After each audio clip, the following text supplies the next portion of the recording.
Ya, tinggal menghitung hari skuad Indonesia bakal menghadapi tim terkuat di grup C, bahkan tim nomor 1 di wilayah Asia. Saat ini saja, ranking FIFA Timnas Jepang berada di urutan ke-15 dunia, sejajar dengan tim-tim elit Eropa.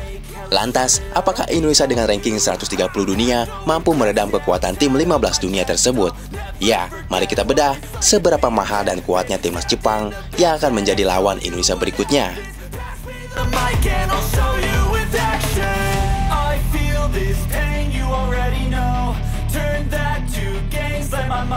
Ya, pada laga kelima grup C, timnas Indonesia akan bertanding melawan Jepang di Stadion Utama Gelora Bung Karno pada hari Jumat 15 November 2024. Tentu, tinggal beberapa hari lagi di mana pelatih Sintayong harus benar-benar menyiapkan taktik bagaimana cara meredam kekuatan Jepang yang sulit untuk dibendung.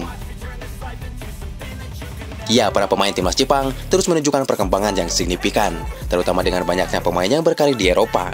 Prestasi para pemain Jepang juga cukup diperhitungkan saat bersaing di turnamen elit di Eropa. Ya, berkat para pemainnya yang berkiprah di Eropa, timnas Jepang pada saat Piala Dunia Qatar kemarin bahkan mampu mengalahkan negara-negara dengan tradisi sepak bola yang kuat, seperti Jerman hingga Spanyol.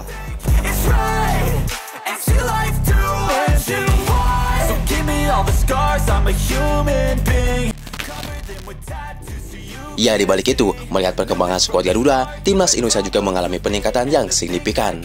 Meski masih belum bisa jika disandingkan dengan timnas Jepang, namun setidaknya timnas Indonesia sudah masuk ke dalam jajaran tim elit Asia.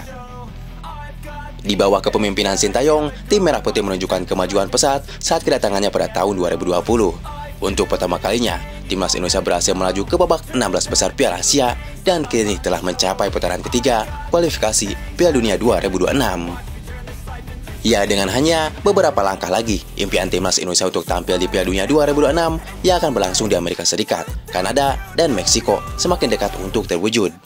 Kesempatan ini menjadi momentum yang sangat penting bagi perkembangan sepak bola Indonesia di kancah internasional. Ya, di mana skuad timnas Indonesia mengalami banyak perubahan, terutama dengan masuknya pemain keturunan Eropa. Saat ini, terdapat 11 pemain yang berkarir di Eropa. Tentu, Indonesia menjadi tim nomor 1 di ASEAN, yang dimana timnasnya dihuni hampir 100% pemain abroad. Saat ini, dengan rata-rata usia 25 tahun, nilai total skuad timnas Indonesia saat ini diperkirakan mencapai 445,4 miliar.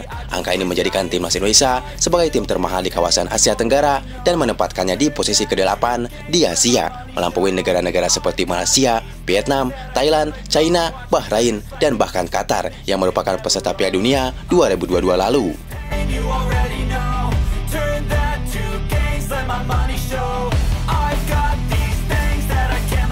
Ya, jika Indonesia menjadi tim termahal di ASEAN, berbeda dengan Jepang menjadi tim termahal di Asia.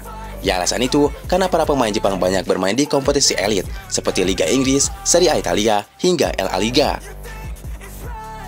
Ya, Jepang kini menjadi tim dengan nilai skuad tertinggi di Asia berkat performa mereka yang sangat mengesankan. Mereka pantas menyandang gelar tim terkuat di benua Asia. Hal ini terbukti dengan kehadiran 20 pemain yang berkarir di klub-klub Eropa. Dari total tersebut, 6 pemain timnas Jepang bermain di Liga Inggris. Terdapat Yukinari Sugawara yang memperkuat Southampton, Wataru Endo di Liverpool, Daichi Kamada di Crystal Palace, Kaoru Mitoma di Brighton, dan masih banyak lagi. Selain Liga Inggris, para pemain Jepang juga meramaikan kompetisi papan atas di Serie A Italia, Liga Spanyol, Liga Jerman, Liga Belanda, hingga Liga Prancis. Timnas Jepang saat ini berada di peringkat ke-15 dalam ranking FIFA. Transfer Market mencatat bahwa nilai skuad mereka mencapai 4,9 triliun. Sungguh mengerikan tim satu ini. Ya, tim yang dikenal dengan sebutan Samurai Biru ini sangat diunggulkan untuk lolos ke Piala Dunia 2026 setelah menunjukkan performa yang mengesankan dalam putaran ketiga kualifikasi zona Asia yang belum terkalahkan sampai saat ini. Ya, di sisi lain, timnas Jepang dikenal sebagai kekuatan dominan dalam sepak bola Asia, menempati posisi teratas dengan skuad termahal.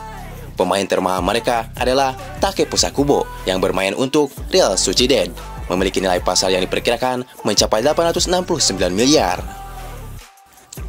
Ya, tentu, jika nilai total skuad timnas Indonesia mencapai 445,4 miliar, Jepang memiliki nilai yang jauh lebih tinggi, yaitu 4,9 triliun. Hal ini menunjukkan bahwa nilai pasar skuad timnas Jepang lebih dari 11 kali lipat dibandingkan dengan Indonesia. Ya, mampukah Indonesia meladeni timnas Jepang meski bermain di kandang sendiri. Apakah Indonesia akan parkir bus total atau bermain keluar?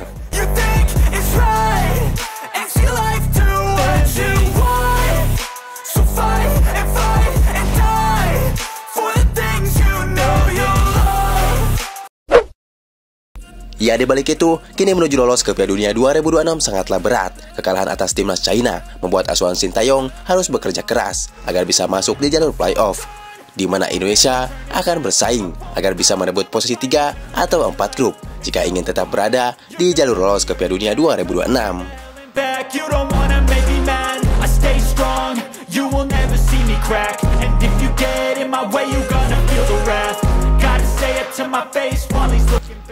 Ya, di laga yang terdekat, Indonesia harus menghadapi Jepang yang notabene tim nomor 1 di Asia. Menang atas Jepang memang mustahil, apalagi Jepang sendiri belum terkalahkan sampai saat ini. Namun, jika melihat laga Indonesia versus Jepang yang akan digelar di GBK, sepertinya semuanya bisa terjadi saja. Secara postur pemain Jepang dan Indonesia sangatlah mirip. Jadi tinggal gimana para pemain Indonesia harus bekerja keras lagi dan ngotot saat bermain melawan Jepang.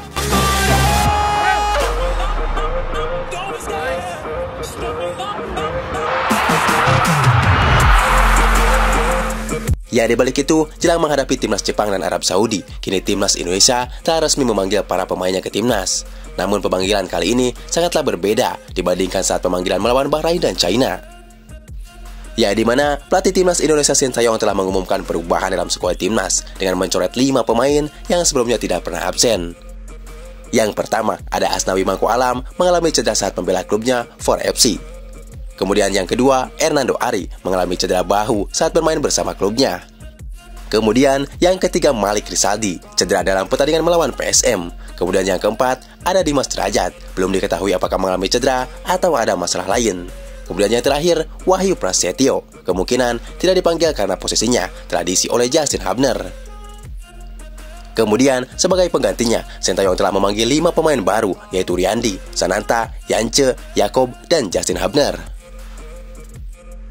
Ya, setelah melakukan pemanggilan pemain ke timnas, anggota EXO PSSI Arya Sinulinga mengungkapkan para pemain timnas Indonesia akan berkumpul 5 hari sebelum melawan timnas Jepang. Kesiapan saya rasakan, pemain kita semua profesional. Mereka bermain di klub-klub profesional juga, levelnya sudah tinggi juga. Gak ada tece-tecean, jadi gak akan ada yang mengganggu liga. LIB gak diganggu, apapun gak diganggu. Dipanggil mungkin H+5 atau mungkin H+4 sampai di Indonesia. Dan mereka cukup dengan latihan-latihan strategi. Habis itu sudah bisa ikut langsung tanding jika kita udah siapin semuanya juga, ujar Arya Sinulinga.